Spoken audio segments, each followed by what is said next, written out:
السلام عليكم. هنبدأ النهاردة في الدرس الجديد من برنامج بروكرييت، وهو الدرس الأول العملي. الدرس اللي فات اتكلمنا عن البرنامج بشكل نظري شوية، البرنامج استخداماته ايه، ممكن يفيد مين، ممكن يساعدنا ازاي. النهاردة ان شاء الله نبدأ الدرس العملي الأول للبرنامج ان شاء الله. طيب، أول ما نشتري البرنامج ونبدأ ننزله طبعا هيتفتح معانا الشكل اللي احنا شايفينه ده. طبعا عشان انت لسه مبتدئ ولسه فاتح البرنامج أول مرة، فمش هيكون فيه كل الملفات اللي قدامك. الملفات اللي قدامك دي هي ملفات انا اشتغلت عليها سابقا، فبناء عليه بتبقى موجودة بالشكل ده قدامك. فمع الوقت ان شاء الله هيكون في فايلز بتاعتك هتبقى معمولة بالشكل ده. لما تفتح البرنامج هيكون على ايدك الشمال هنا كلمة بروكرييت، او على ايدك اليمين على حسب اللغة. انت ممكن تحدد اللغة بتاعت البرنامج عربي او انجليزي على حسب اللي يريحك. فعندك كلمة بروكرييت على الشمال، وعندك الثلاث حاجات دول من على اليمين. بالنسبة لما اضغط على كلمة برو، لي حاجتين اللي هو او كذا حاجة، الفيرجن بتاعتك ايه، وشوية حاجات كده عن البرنامج. تاني حاجة تحت الستور اكزامبل وستارت، دول حاجتين مش هيفيدوك في البداية ان انت لسه بتبدأ البرنامج، فمفيش حاجة اصلا موجودة معاك كريفرنس انت تقدر تعمل لها ريستور او تعمل جاليري من اول جديد. فالنقطة دي مش مهمة لينا في البداية. اهم حاجة بقى في الثلاث حاجات اللي من البداية دي، وهنبدأ بعلامة الزائد لان هي الاهم. دلوقتي انا عايز ابدا ادخل في البرنامج وابدا اعمل ستارت لحاجه، فما بضغط على علامه الزائد عشان ابدا نيو كانفاس بيجيب لي القائمه دي عباره عن مجموعه من مساحات العمل الجاهزه، زي مساحه عمل السكوير تبقى مساحه مربعه، عدد طول في عرض ثابت، ومجموعه من الحاجات اللي انا ممكن استخدمها بشكل سريع بدون ما انا اتعب نفسي. وفي السكرين سايز اللي هي بتاعت البرنامج نفسها اللي بتبقى متحدده بالعدد ده من البكسلز. لكن لو انا مش حابب ان انا ابدا بحاجه ثابته زي دي، وليكن مثلا عايز ابدا في دي، فبضغط عليها فبيبدا معايا مساحه العمل بتاعتي اللي هي السكرين سايز. طيب انا مش عايز ابدا بحاجه زي كده، عايز ابدا بحاجه كاستمايز خاصه بيا. فلما بضغط على علامه الزائد بيبقى في علامه زائد تانية هنا. لما بضغط عليها بيفتح لي الشكل ده معايا. اول حاجه بتواجهنا هي الانتايتلد كانفاس. فانا ممكن اسمي الكانفاس بتاعي باي اسم، باي تسميه، وليكن مثلا ان انا اكتب مثلا هناك مثلا كانفاس مثلا يعني PRO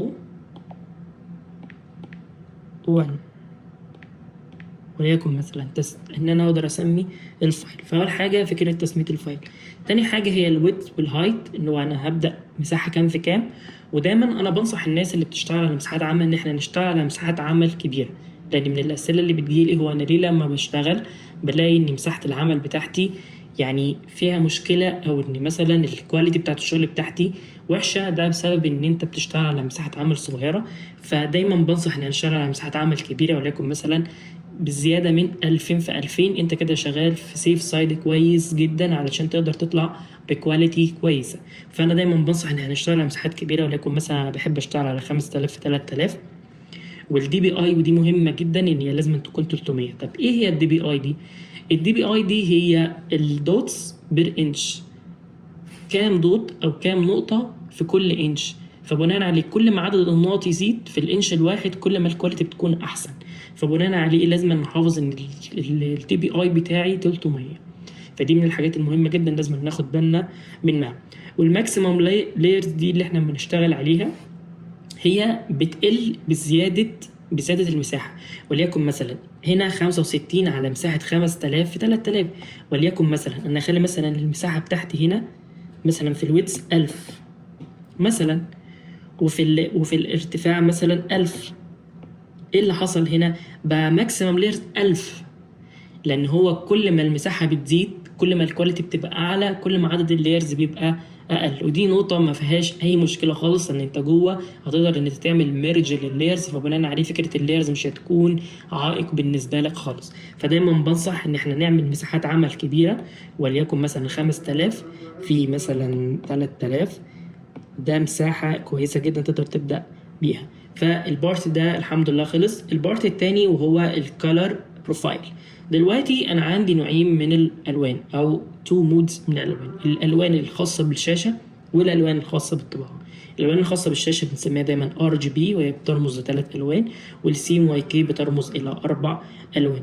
فانا دلوقتي هشتغل حاجه للشاشه فاختار نظام RGB، لو هشتغل حاجه للطباعه تبقى نظام CMYK. طبعا القائمه دي يعني مش اساسيه دلوقتي ان احنا نبدا نشرحها، ولا القائمه اللي هنا، لان هي خاصه يعني بحاجه كده ادفانسد شويه، فممكن ان شاء الله مع المستقبل نشرحها. فانا اشتغل على الRGB حاجه للشاشه.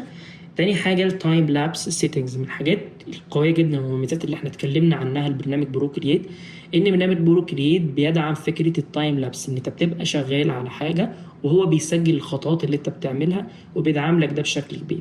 طيب علشان حافظ ان انا اخد فيديو منه كويس او تايم لابس بكواليتي عاليه، لازم اتاكد من الاعدادات دي، ان انا بشتغل على مساحه الشاشه ولا بشتغل 2K ولا بشتغل 4K.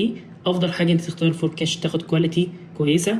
الحاجه التانية ان انا احدد ان ده استوديو كواليتي علشان انا اقدر اخد كواليتي كويسه. تاني حاجه الكانفاس بروبرتيز، يعني دي حاجه مش اساسيه قوي بس خلينا نتكلم فيها هنا.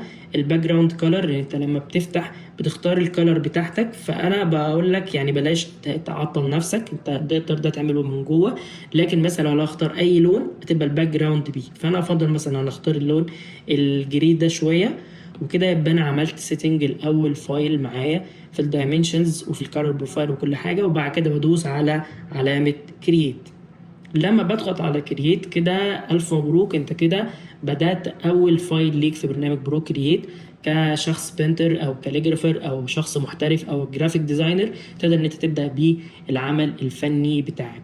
ده كان الدرس بتاعنا النهارده، حبيت بس ان انا اتكلم عن سيتنج الفايل لانه من الحاجات المهمه جدا اللي بيترتب عليها حاجات كتيره بعد كده. وفي الدرس اللي جاي ان شاء الله هنبدا نشرح القائمه الاساسيه بتاعتنا من فوق، وهنبدا نشرح ايه البراشز وكل قائمه اللايرز، وهنبدا ندخل في البرنامج بشكل اكبر. بس حبيت ان احنا النهارده نتكلم عن البرنامج من الناحيه دي بس. ولو عندك اي اسئله سيبها في الكومنتس وان شاء الله اجاوب عليها. وانتظر الدروس اللي جايه لان هي تكون احترافيه، وهنتكلم على امور سبيسيفيك شويه جوه البرنامج، فانتظر الدرس الجاي. ولو عندك اي اسئله سيبها في الكومنتس، وشكرا ليكم.